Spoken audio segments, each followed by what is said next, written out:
এগিয়ে আসছে তত দেখা যাচ্ছে সিবিআই ইডি তৎপরতা বেড়ে যাচ্ছে। রাজ্য সরকার বারবার একটা কথা বলে আসে যে যেখানে ইলেকশনের আগে প্রধানমন্ত্রী থেকে স্বরাষ্ট্রমন্ত্রী থেকে আরম্ভ করে পরিযায়ী পাখির মতো আসে, পরিযায়ী পাখির মতো উড়ে যায়, তার সারা বছর পরেও একজনকেও দেখা যায় না। কি মনে করছেন কালকে যেভাবে প্রতীক জৈনের বাড়িতে রেড করা হলো, কি মনে করছেন আজকে এটা কি একটা চক্রান্ত? না না, এখানে চক্রান্তের কোনো প্রশ্নই নাই। শুনুন, যখন কোনো তদন্তকারী সংস্থা তদন্ত করে, আপনি একটা খেয়াল করে দেখুন, যেমন সারদার কেসে খুঁজতে খুঁজতে খুঁজতে খুঁজতে লাল ডায়েরির যখন হদিস পেল, সেটা আপনার ইলেকশন আছে কি নেই ওই দিয়ে তো তদন্ত হয় না।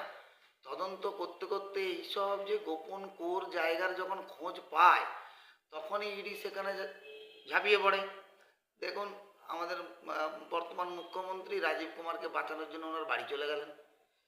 এইবারে এই যে প্রতীক জৈনের বাড়িতে দেখুন, এই যে তথ্য লোপাট, কয়লা কেলেঙ্কারি, চাকরি কেলেঙ্কারি, গরু কেলেঙ্কারি, এইসব আমরা আপনারা বাইরের থেকে দেখছি যারা, কিন্তু এর শেকড় তো অনেক গভীরে থাকে। এখন গভীর শেকড়টা যে জানতে গেলেও এটা দুরূহ ব্যাপার, এবং ওটা ইডি এবং সিবিআই বলেই অ্যাকচুয়ালি ওটা খুঁজে পাচ্ছে। আর ওটা খুঁজে পেতে অনেকটা সময় লাগে। কোল স্ক্যাম 20 সালের ঘটনা, কিন্তু প্রতীক জৈনের বাড়িতে কাগজ থাকবে এটা কি আপনারা আমরা কেউ ভাবতে পেরেছি? এই তদন্তকারী সংস্থাই তদন্ত করতে করতে করতে করতে একটা সময় গিয়ে তথ্যটা পেয়েছে, তাই তারা ওখানে গিয়ে ঝাঁপিয়ে পড়েছে। কাকতালীয়ভাবে ইলেকশন এসে গেছে, ইলেকশন না এলেও তো কিছু করার নেই। এইবারে হ্যাঁ, যদি কোনো এই ধরনের চক্রান্তের ব্যাপার থাকে, সেই চক্রান্ত আমার সাধারণ মানুষদের জানার কোনো ব্যাপার নেই, ওতে খোঁজ নেওয়ার দরকার নেই। আসলে তদন্ত করতে সময় লাগে, এগুলো বড় বড় তদন্ত, এর শেকড় অনেক গভীরে থাকে।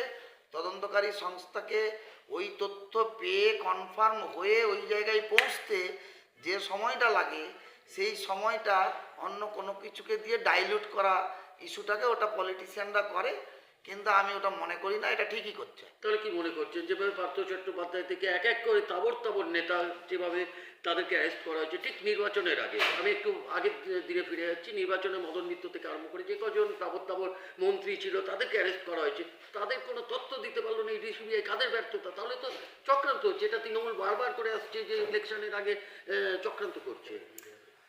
দেখুন, কোনটা পারেনি? তো পার্থ চ্যাটার্জির বাড়ি থেকে টাকা আর তার ছোট ছোট বান্ধবী পাওয়া যায়নি? পাওয়া তো গেছে। কোটি কোটি টাকা পাওয়া যায়নি? গেছে। একমাত্র বুকের পাটা আছে শুভেন্দু অধিকারী। শুভেন্দু অধিকারী বলেছে আসো, ফাইলটা ওপেন করে দেখাও, কার বাড়ির থেকে কত টাকা বেরায় দেখো। মমতা ব্যানার্জির বাড়ি থেকে 100 কোটি টাকা বেরোবে, তো শুভেন্দুদা বলেছেন। তার চেয়েও বড় কথা আপনি একটা ভাবুন, মমতা ব্যানার্জি কে? উনি তো মমতা ব্যানার্জি নন আমাদের কাছে। উনি আমাদের এই রাজ্যের প্রশাসনিক প্রধান, মুখ্যমন্ত্রী। মুখ্যমন্ত্রী কালকে প্রতীক জৈনকে, সে একটা কোম্পানি, একটা প্রাইভেট ব্যক্তি। আচ্ছা, তার বাড়িতে তদন্ত হচ্ছে, তুমি মুখ্যমন্ত্রী, হ্যাঁ তুমি মমতা ব্যানার্জি হিসেবে যেতে কোনো আপত্তি নাই। তুমি তোমার চিফ সেক্রেটারিকে নিয়ে গেছো, নন্দিনী ম্যাডামকে, তুমি তোমার অফিসিয়ালসদেরকে নিয়ে গেছো, তুমি তোমার ফোর্স নিয়ে গেছো। তাহলে যে তদন্তকারী অফিসাররা ইডির অফিসে তদন্ত করছে, তারা তো এমনিই ভয় পাবে। যদিও জেনে রাখুন, যখন কোনো জায়গায় তদন্ত হয়, তদন্তকারী অফিসার উনি এতটাই পাওয়ারফুল, ওখানে মুখ্যমন্ত্রী, প্রেসিডেন্ট, ভাইস প্রেসিডেন্ট, হ্যাঁ কি স্বরাষ্ট্রমন্ত্রী, কেউ ওনার কাছে গুরুত্বপূর্ণ না। ইডির অফিসাররা মমতা ব্যানার্জিকে অ্যারেস্ট করতে পারত।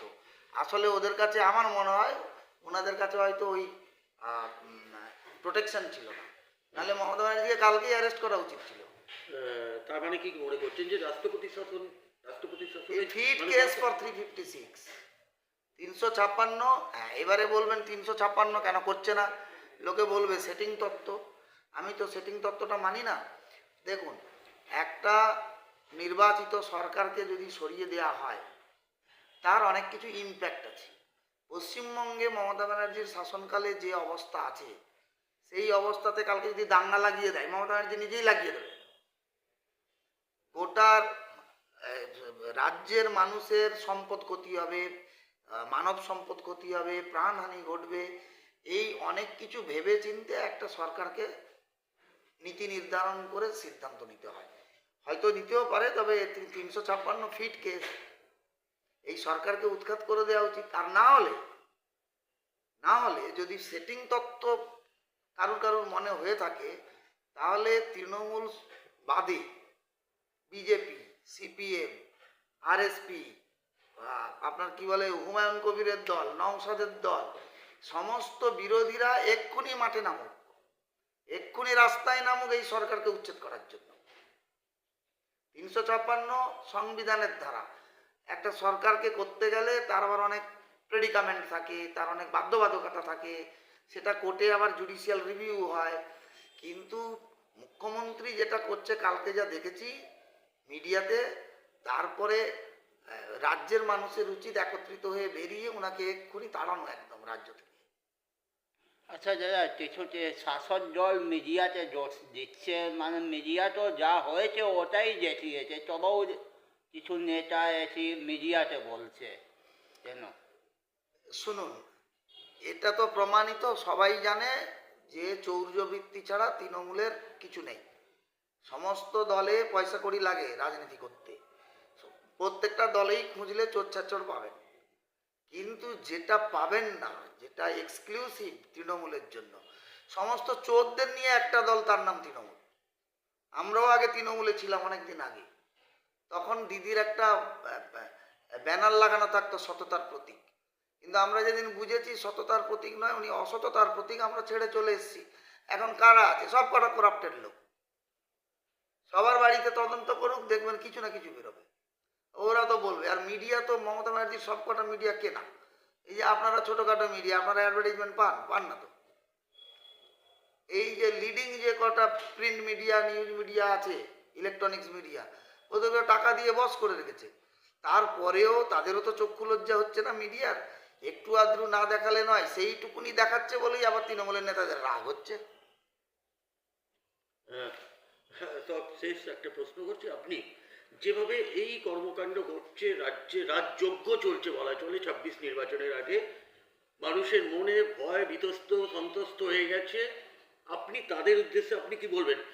মানে অ্যাজ এ অ্যাডভোকেট হিসেবে, মানে আপনি আইনের রক্ষক হিসেবে। শাসন ব্যবস্থা যেভাবে চলছে পশ্চিমবঙ্গে, আমি সাধারণ মানুষকে বলবো, তৃণমূলের মিছিলে ঘুরুন, মানুষের সঙ্গে ঝগড়াঝাটি বিরোধ করার দরকার নাই।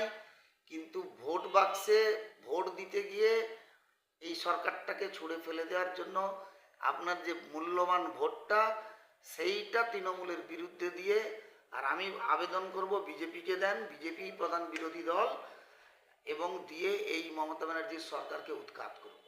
এ কি লজ্জায় মুখ কাটা যাচ্ছে। আরে আমরা যারা আউটসাইড ওয়েস্ট বেঙ্গল যাই, অন্য স্টেটে যাই, ওখানে তো মুখ দেখাতে পারবো না। আমরা তো সবাই লক্ষ্মী ভাণ্ডার নিয়ে খেয়ে পরে বেঁচে নাই। আমাদের তো সারা ভারতবর্ষ দৌড়ে দৌড়ে ঘুরে ঘুরে রোজগার করে খেতে হয়। কি বলবো?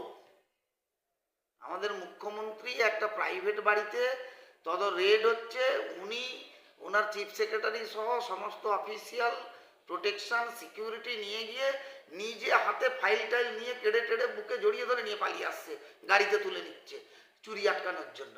ঠিক রাজীব কুমারের সময় তাই করেছিল, লাল ডায়েরিটা আটকাতে হবে। মমতা ব্যানার্জি জানেন কে কে চোর, কোথা থেকে টাকা এসছে, আর কার মাধ্যমে এগুলো সার্কুলেট করে, সেইটা ইডি অফিসারদের বুঝতে, তদন্ত করতে করতে করতে করতে এই জায়গাটাতে পৌঁছতে দেরি হয়েছে। যদিও 20 সাল থেকে তদন্ত চলছে, হয়তো একটু লেট হচ্ছে, এটাও ঠিক, কিন্তু এই লেট হওয়াটাই কোনো রাজনৈতিক উদ্দেশ্য, এটা আমি মনে করি না।